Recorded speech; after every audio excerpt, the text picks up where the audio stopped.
Mexico, even though I'm like technically the truest American. I've been told that before. Yeah, and so there back in January, there's been a case of like with ICE doing a terror over in Minnesota. They went to this homeless encampment and they took 4 members of the Alagwa Sioux tribe, also from South Dakota. And the thing that's so messed up is that like as it currently stands, only one of them have been released, and DHS is literally holding 3 of them hostage at some like ICE detention center in Fort Snelling, Minnesota, which also has a deeply traumatic history with my people in specific. And DHS reached out to the Alagwa Sioux tribe, and they straight up told them that the easiest way to gain information about them would be to sign an immigration treaty between a tribal nation and the federal government. And anybody with a good sense of historical literacy and knowledge knows that's a terrible idea, like straight up. And so, like, it's pretty obvious what they want to do. They want to gain the right to raid tribal lands. And I can tell you from my experience living on a reservation for over half my life, there are no undocumented migrants there. Like, straight up. And it's straight up insane. Like, and if you ask me, it's literally just state-sanctioned ethnic cleansing. I call it that. Because they just want us gone. Especially since Kristi Noem, the current head of the DHS, she's been banned from every single tribe in South Dakota except one tribe. That one tribe thinks they're in some good standings with her. We don't appreciate them. But every other tribe that has guts, we're like, no, she is terrible. She made a bad representation of Native Americans, failed to form a positive relationship with any tribal leaders. She also went on to say that Indigenous youth have no hope, and also used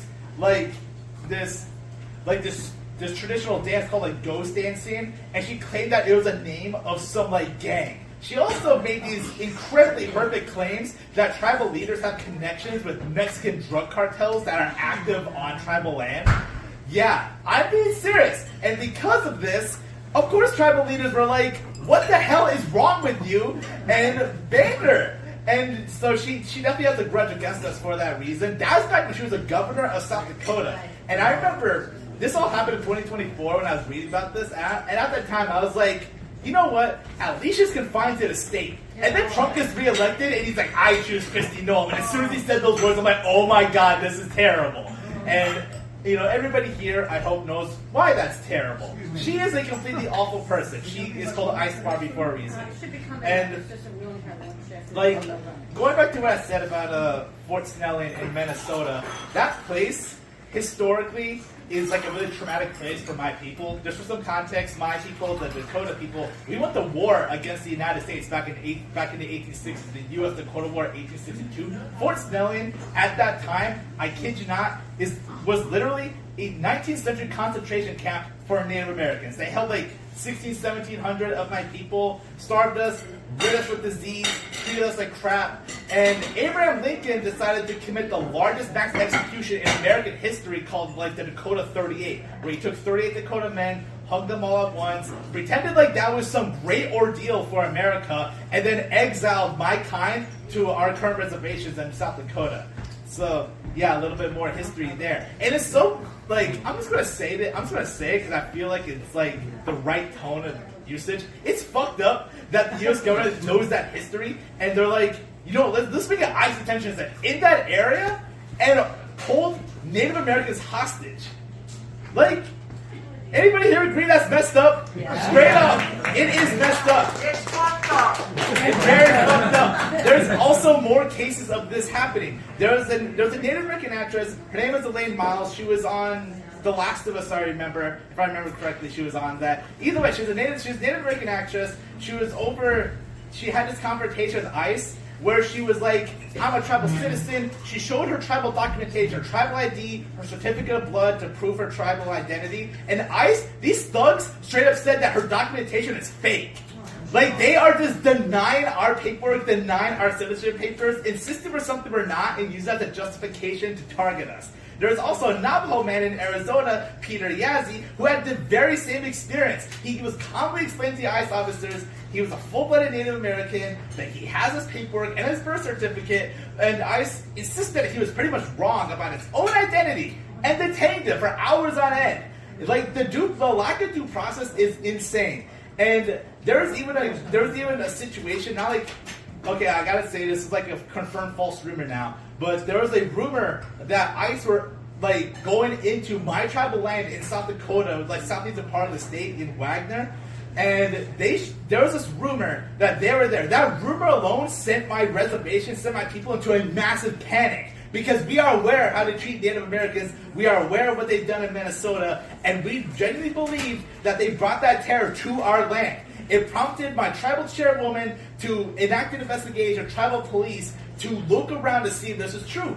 Their investigation concluded that ICE was never there, but the rumor alone was enough for the tribal government to act. They then went on to ban ICE formally from our tribal lands and told DHS if they ever plan to have any operations on our tribal land, they need to give like a really significant notice. And many tribal nations like the Alala Sioux Nation, they have the Pine Ridge Reservation, they also just straight up banned ICE too. Like they are threatening our sovereignty, they are threatening our people, and I wanted to take this time to like raise awareness about that, because with all the chaos that's happening with the federal administration, there's certain things like the things I brought up that are just kind of going under the radar, and it's important for me to be like, hey, as a Native American person, these things are affecting us too. And the thing is, like, I remember years ago being like, oh, that will never happen. And I remember being told by people on my tribe, they said, one day the federal government will come back for us. They will find some bullshit and they will come back for us. And I thought that they were crazy. But now I'm like looking at what's happening, like, oh my God, they're a prophet. They knew what was happening. And it's the fact that like my people lived in this fear for so long that the federal government would one day come back for us to commit literally state-sanctioned ethnic cleansing. And the fact that it's happening now is terrifying. Straight up. Like when I was reading this, I was like having my documentation in my wallet right here, thinking, okay, if I come across ICE, then hopefully I'm immune. But now I know that literally no amount of laws will protect me, and that they will just throw it out the window to add me to their kidnapping quotas. And so this leads into another thing, which is, what can we all do about this?